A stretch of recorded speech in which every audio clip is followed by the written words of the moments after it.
Ukraine पर रूस की मिसाइलें अब भी गिर रही हैं।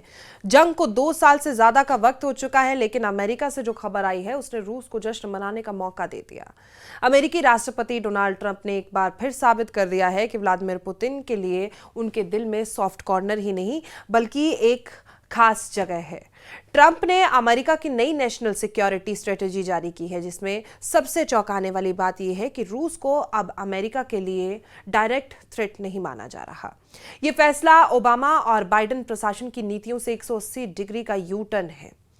उधर क्रेमलिन यानी कि रूसी राष्ट्रपति भवन ने ट्रंप के इस दस्तावेज को हाथों हाथ लिया और कहा कि ट्रंप की दुनिया को देखने की नजर पुतिन की नजर से काफी मिलती जुलती है। 2014 में क्रीमिया पर कब्जे और 2022 में यूक्रेन पर हमले के बाद से अमेरिकी दस्तावेजों में रूस को हमेशा एक आक्रामक और वैश्विक व्यवस्था को बिगाड़ने वाला देश बताया जाता रहा है। लेकिन ट्रंप की नई रणनीति फ्लेक्सिबल रियलिज्म के सिद्धांत पर आधारित है। इसमें साफ कहा गया है कि वाशिंगटन अब मॉस्को के साथ दुश्मनी बढ़ाने के बजाय स्ट्रेटेजी स्टेबिलिटी बहाल करना चाहता है। रूस के लिए इससे भी बड़ी खुशखबरी इस दस्तावेज में छिपी नाटो नीति है। ट्रंप की रणनीति ने नाटो को हमेशा फैलते रहने वाले गठबंधन के रूप में देखने की धारणा को खत्म करने का वादा किया। क्रेमलिन के प्रवक्ता दिमित्री पेस्कोव ने सरकारी टीवी पर कहा कि इसमें कई बदलाव हमारी समझ और सोच के बिल्कुल अनुकूल हैं। नाटो के विस्तार को रोकने की बात एक बहुत ही सकारात्मक संकेत है। पेस्कोव ने कहा कि अमेरिका का रूस को सीधा खतरा न मानकर सहयोग की बात करना दोनों देशों के रिश्तों में बर्फ पिघलने जैसा है। जहां एक तरफ मॉस्को खुश है, वहीं यूरोप में मातम जैसा माहौल है।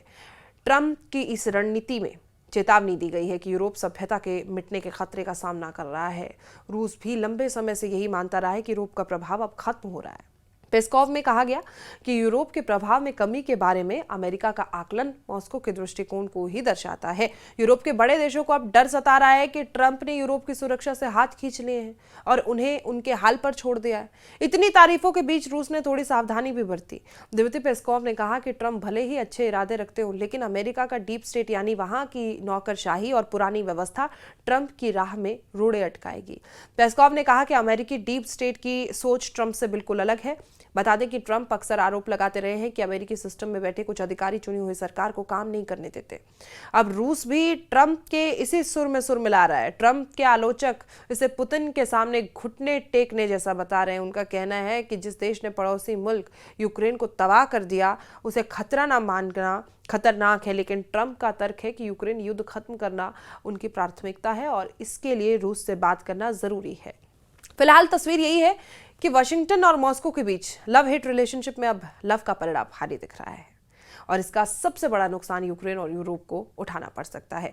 रूस यूक्रेन युद्ध इस वक्त ऐसे मोड़ पर जा चुका है, कहें कि रूस का पलड़ा भारी नजर आ रहा है या फिर क्यों कह दें कि जेलेंस्की का पक्ष कमजोर हो रहा है। एक तरफ तो रूस और अमेरिका ये संकेत दे चुके हैं उनके बीच एक अब वैसी दुश्मनी रही नहीं, वहीं अब अमेरिकी राष्ट्रपति डोनाल्ड ट्रंप के बेटे डोनाल्ड ट्रंप जूनियर ने भी ये कहा है कि अमेरिका भविष्य में यूक्रेन को दी जाने वाली मदद रोक सकता है।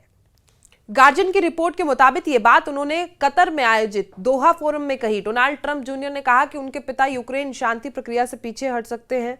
उन्होंने ये बयान कतर में एक सम्मेलन के दौरान पत्रकार याल्दा हकीम से बात करते हुए दिया। ट्रंप जूनियर ने कहा कि उनके पिता की नीति हमेशा अनिश्चित और अप्रत्याशित रहती है। उनकी बात इसलिए भी महत्वपूर्ण हो जाती है क्योंकि हाल ही में डोनाल्ड ट्रंप ने जेलेंस्की को लेकर एक बयान देते हुए कहा कि उनके शांति मसौदे को उन्होंने पढ़ा तक नहीं। जब उनसे पूछा गया कि क्या राष्ट्रपति ट्रंप यूक्रेन की शांति वार्ता से हट सकते हैं, तो ट्रंप जूनियर ने कहा मुझे लगता है वो ऐसा कर सकते हैं। उन्होंने कहा कि ट्रंप की खासियत है कि कोई नहीं जानता कि वो अगला कदम क्या उठाने वाले हैं, क्योंकि वो पुराने ढर्रे पर चलने वाले नेताओं की तरह काम नहीं करते।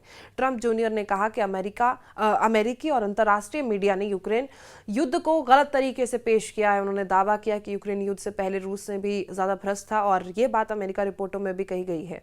उन्होंने कहा कि यूक्रेन के राष्ट्रपति व्लादिमीर जेलेंस्की को एक देवता जैसा दर्जा दे दिया गया है, जबकि उनके शासन में लंबे समय से भ्रष्टाचार और अनियमितताएं रही हैं। अक्सर इन्हें नजरअंदाज कर दिया गया। उन्होंने जेलेंस्की के भ्रष्टाचार पर खुलकर बात की और कहा कि वो पवित्र नहीं है। अब सबको यही चिंता है कि क्या अमेरिका यूक्रेन को छोड़ देगा, जिसके जवाब में ट्रंप जूनियर ने कहा कि अमेरिका यूक्रेन को छोड़ना नहीं चाहता, लेकिन अमेरिकियों में अब युद्ध के लिए पैसे देने का उत्साह खत्म हो गया है। उन्होंने बताया कि वो पूरे देश में रिपब्लिकन समर्थकों से मिलते हैं तो अधिकांश लोग यूक्रेन को अपनी प्राथमिक चिंता नहीं मानते। ट्रंप जूनियर ने यह भी दावा किया कि लगभग 2 लाख अमेरिकियों से सीधी बातचीत के बाद ज्यादातर लोगों ने माना कि रूस यूक्रेन युद्ध उनकी प्राथमिक समस्याओं में शामिल नहीं है। आपको हमारी यह खबर कैसी लगी, कमेंट बॉक्स में जरूर बताएं। फिलहाल मुझे दीजिए इजाजत। आप देखते रहें News 18 JKLH का डिजिटल प्लेटफॉर्म। नमस्कार।